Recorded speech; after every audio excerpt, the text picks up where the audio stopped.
ഈശോയുടെ അമ്മയും സഹോദരരും ആവാനുള്ള ക്ഷണമാണ് ഇന്നത്തെ സുവിശേഷം. അതിനൊരൊറ്റ നിബന്ധനയേ ഉള്ളൂ: ദൈവവചനമനുസരിച്ച് ജീവിക്കുക.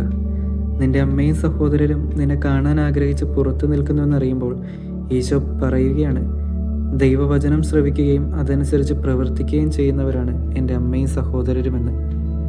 ഈശോയുടെ വാക്കുകൾ ശ്രവിച്ചവർക്കും ഇത് വായിക്കുന്നവർക്കും ഒരിക്കലെങ്കിലും തോന്നിപ്പോകും ഈശോയുടെ വാക്കുകൾ കേട്ട പരിശുദ്ധ കന്യകാമറിയത്തിൻ്റെ മാനസികാവസ്ഥ. ഏതൊരമ്മയ്ക്കും ഊഹിക്കാവുന്നതേ ഉള്ളൂ അത്.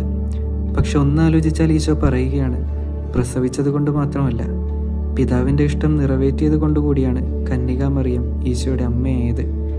രക്തബന്ധത്തിനപ്പുറത്തേക്ക് കർമ്മം കൊണ്ട് ദൃഢമായ ബന്ധങ്ങളുണ്ട്.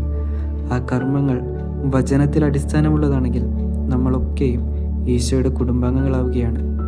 വചനമനുസരിച്ചുകൊണ്ട് ഈശോയുടെ അമ്മയും സഹോദരരും ആവാനായിട്ട് നമുക്ക് ശ്രമിക്കാം. ദൈവം നമ്മളെല്ലാവരെയും അനുഗ്രഹിക്കട്ടെ.